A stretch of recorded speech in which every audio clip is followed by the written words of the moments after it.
friends, Gena here. Happy New Year. I know we're at the end of January 2023, but I haven't been on this YouTube channel since December of 2022, so I hope you all had a wonderful holiday season. Today we are jumping into my Interleaved Bible. I'm going to be doing a Bible journal process video using elements from Kelly Bang's new release in the Illustrated Faith shop called Relationship Goals. This release for Kelly has 3 sets. It has the devotional with ephemera. You can pick up some extras as well as pattern paper. So what I was sharing with you there is a look into what I'm working on with the devotional. That will be up over on my channel at some point in time. That's at Create and Daydream if you want to check that out. And there I cut up some of the tickets, some of the ephemera, and we're going to start with some of the lovely pattern paper that Kelly provided for us, as well as I'm going to pull in a little bit of paper from my own stash.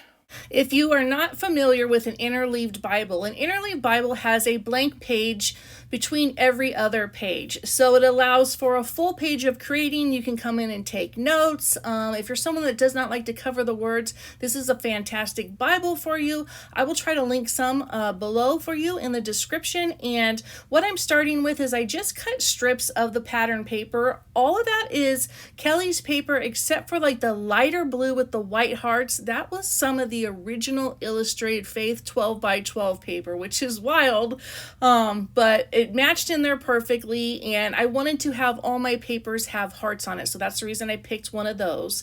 And what I'm doing here is I want to lay these down and I'm gonna kind of quilt them. So I took an extra piece. I had printed off the devotional in a couple different sizes, so I had a little bit of an extra piece. I'm laying that down, and that is where I'm taping everything down just to make sure that it all fits on there nicely, it lines up evenly, and then we're going to cut it down, we're going to do a little quilting on it, and we're going to layer on top of that. Okay, so as you can see, I'm now cutting down some of the ends. I want this to be staggered because it's going to be my background. It's going to be the base of my page, and I'm going to come in and stitch it. So this is me stitching it. It's white thread, so not the best for a video. Didn't really think about that when I was filming it, but you don't have to stitch it if you just want to lay it down on your page. It looks pretty as is because the papers are beautiful. I love paper. I'm a paper crafter at heart, so I'm always drawn to paper. Anyways, okay, so next up, initially I thought I was going to make this as a tip-in, which you could. If you're watching this and you like this idea and you want to make this as a tip-in, just tip up the side where the red hearts are with using washi tape or regular tape, however you want to do it. I ended up deciding that I wanted to slide my journaling in on the right, so I'm going to do some hidden journaling, and I brought in vellum just to make that as the background so I could tape my top piece onto that. So the vellum is going to be taped down to the page, and then I'm going to tape the bottom and the top of like my staggered pieces to make it so my little note or my little hidden journaling can fit inside of there. And here, yep, I taped all the pieces. For a minute, I had some brain fog and forgot that, oh yeah, you want to put some hidden journaling in here. So I left this in here because we all just make mistakes, and I certainly will think of something creatively and then, have to kind of backtrack. So don't give up on a page if you do something wrong, or don't give up on an idea if you do something wrong. So here I'm just taping the top and the bottom. I'm going to lay this down, and now I will have a space to put in a library card for some hidden journaling. Okay, so next up I'm going to bring in some of the tickets from Kelly's set. These tickets are based off of 1 Corinthians 4-8, starting with love is patient. And I don't use all of them. I don't use them in order of the verses. What I'm doing is I'm matching up colors. So I'm going with the Roy G. Biv kind of layout, if you will. And I decided to print out some vellum hearts. This is from our brand new devotional ephemera called Love Shows Up. I wanted to have some hearts over there on the left, and then on the right I'm going to be bringing in some of Kelly's ampersands from the set as well on vellum. So I wanted to have different texture to this page. I feel like it draws the eyes to different areas, And I just like color. Like if I could do color all the time with a little bit of black and white, that is my go-to. So while I'm putting this together, let's talk a little bit about the scripture and the meaning of relationship goals. Okay, so I do want to talk about the page that I am working on, the scripture, but first I wanted to give you a little bit of background about what the relationship goals devotional is about. If you saw the front cover of the devotional little book that I'm making, it says relationship with Jesus, not religion. Inside of the devotional, the first line says faith without relationship equals religion.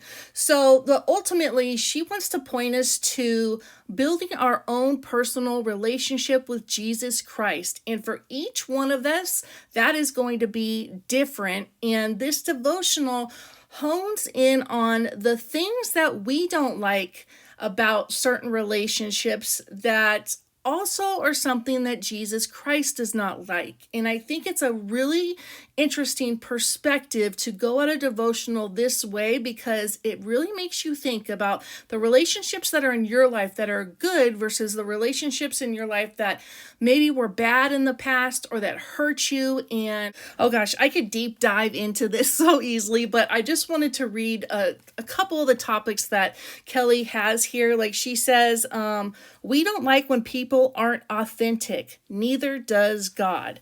We don't like when people don't tell others about us. Neither does God. We don't like to be lied to. Neither does God. So anything that we don't like to happen to us personally or to see happening to people around us, God does not like that either. And we need to focus on that, hone in on that, and make sure our relationship with our Father is the number one relationship we are working on every single day. Because at the end of our life, we're going to stand in front of him and he's either going to say, I know you or I don't know you. And the latter of that is soul crushing. And that leads me to the scriptures that I chose today in Matthew. But real quickly, I just wanted to share that the little title on this page, I Know You, I took the Illustrated Faith, the Bailey stamp, and that is what I used for the alpha. And then I just mounted it on some of the journal cards that are in the Print and Pray shop. They're 3x4, and I'm using like a foam roll pop dot double-sided adhesive to lift them up off the page, and that's to give it texture. And just so y'all know, I will definitely leave the titles of every single Print and Pray shop set that I use. That will be down below in the description.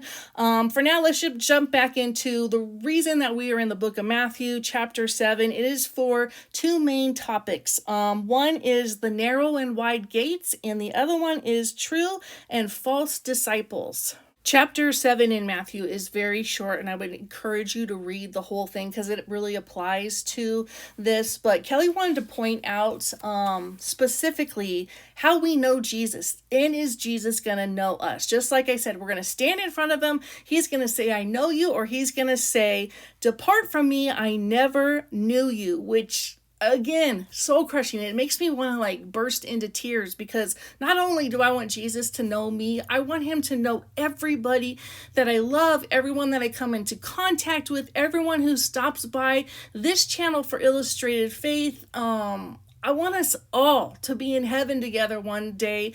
And more importantly than that, well, I don't know if there's anything more important than that, but having Jesus in your life and having a personal relationship with him, it is a life-altering game changer. I cannot tell you how different my life is now since I have put Jesus at the forefront of everything that I do. In front of my family, in front of creating, in front of my health, in front of everything. I take everything to him. I talk to him, and it is, again, I want to say game changer again, but did I say game changer? If I didn't say game changer, friends, it's a game changer.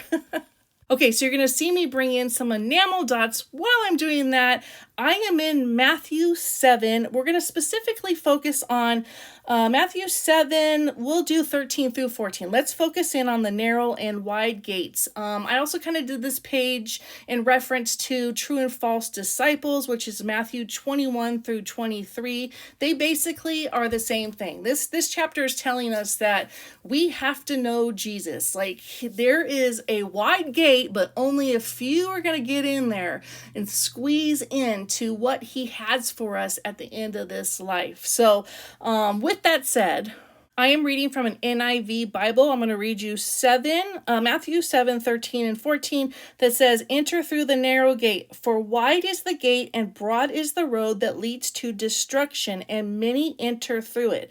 But small is the gate and narrow the road that leads to life, and only a few will find it." Wow! So head on over to the Illustrated Faith Print Pray Shop, pick up Relationship Goals. Kelly walks us through a lot of different things there. And y'all, that's going to wrap up this video. I'll be back next month, which is tomorrow, but I don't know when I'll be back next month, but I'll be back soon. You can find me here on YouTube at Create Daydream and over on Instagram at Create Daydream. Follow us on Facebook and Instagram. I'll link those below. God bless each and every single one of you. Bless up, my friends.